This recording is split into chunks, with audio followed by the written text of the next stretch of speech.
नमस्कार दोस्तों, आपका हमारे चैनल सत्य ज्ञान पर स्वागत है।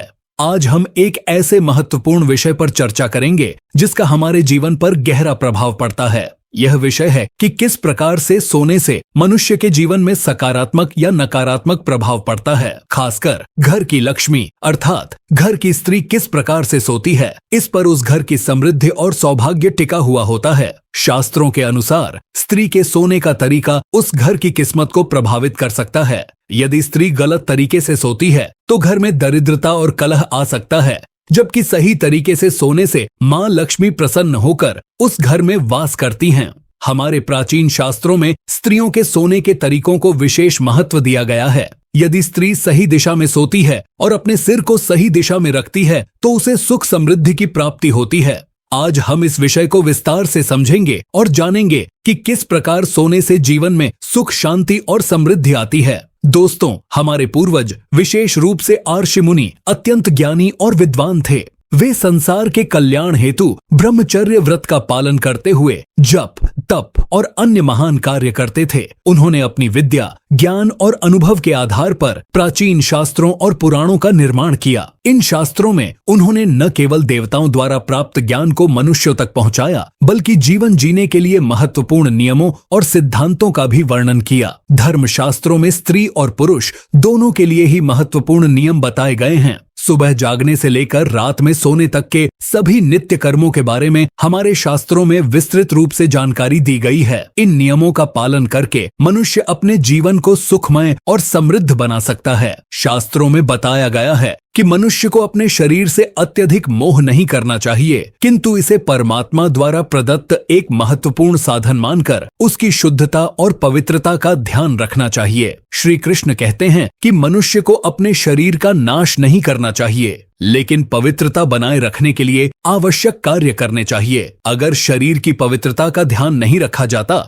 तो शरीर में रोग उत्पन्न होते हैं और मनुष्य की आयु कम होने लगती है। शास्त्रों के अनुसार मनुष्य को नित्य स्नान करना चाहिए। स्नान से शरीर की शुद्धि होती है और मनुष्य देव पूजा जैसे धार्मिक कार्यों के योग्य बनता है। बिना स्नान किए भोजन और पूजा पाठ नहीं करना चाहिए, क्योंकि यह अशुद्धता का प्रतीक है और ऐसे घर में लक्ष्मी का वास नहीं होता। अब आइए जानते हैं बालों का महत्व और उनके रख रखाव के नियम। हमारे धर्म शास्त्रों में बालों के विषय में महत्वपूर्ण ज्ञान दिया गया है। मनुष्य को अपने बालों को कैसे रखना चाहिए, किस दिन बाल कटवाना चाहिए और किस दिन नहीं कटवाना चाहिए, इसके बारे में शास्त्रों में विस्तार से बताया गया है। बालों को कैसे रखने से शुभ और अशुभ फल मिलते हैं, इसके बारे में भी शास्त्रों में उल्लेख किया गया है। हिंदू धर्म में सप्ताह के प्रत्येक दिन का संबंध किसी न किसी देवता से होता है और इन दिनों के कुछ नियम भी होते हैं, जैसे कि मंगलवार, गुरुवार और शनिवार के दिन बाल कटवाने से बचना चाहिए। इन दिनों बाल कटवाने से जीवन में क्लेश, दरिद्रता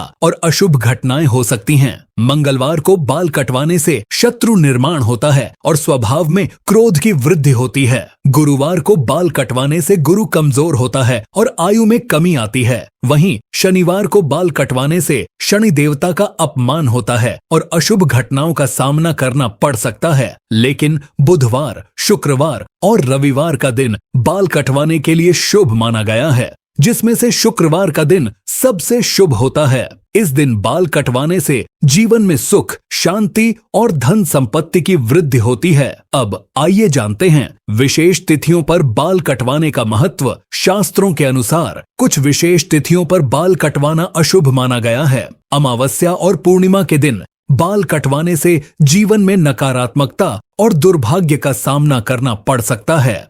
साथ ही मध्य रात्रि में भी बाल नहीं कटवाने चाहिए, क्योंकि इस समय पर वातावरण में तामसिक और नकारात्मक ऊर्जा का प्रवाह अधिक होता है।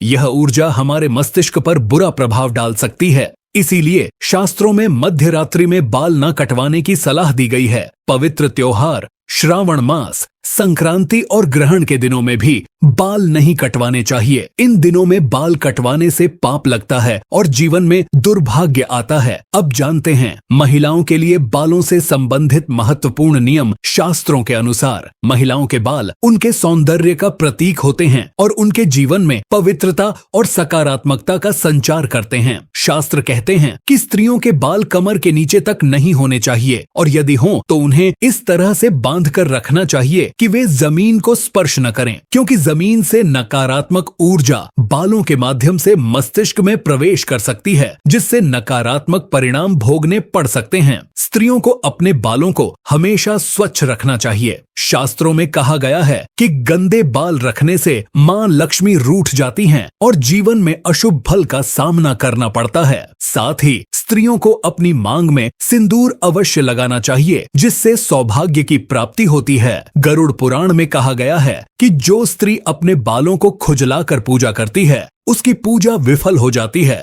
स्त्रियों को हमेशा अपने बालों को संभाल कर रखना चाहिए, क्योंकि तंत्र मंत्र साधना और जादू टोने में बालों का उपयोग होता है।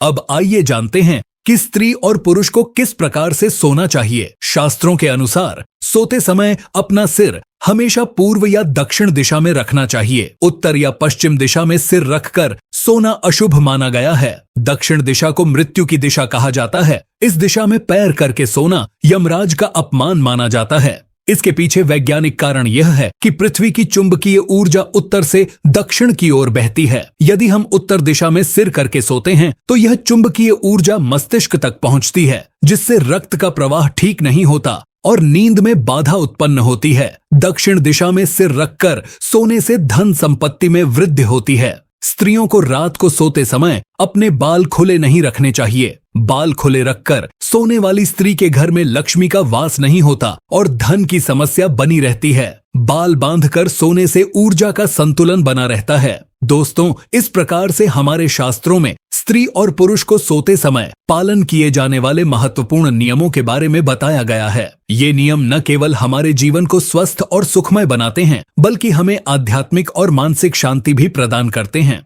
हमें इन नियमों का पालन करना चाहिए ताकि हमारे जीवन में सुख, शांति और समृद्धि बनी रहे। उम्मीद है आपको यह जानकारी उपयोगी लगी होगी। अगर आपको यह वीडियो पसंद आया हो तो कृपया इसे लाइक करें, कमेंट में जय श्री कृष्ण और जय मां लक्ष्मी लिखें और हमारे चैनल को सब्सक्राइब करना न भूलें। आप सभी का धन्यवाद।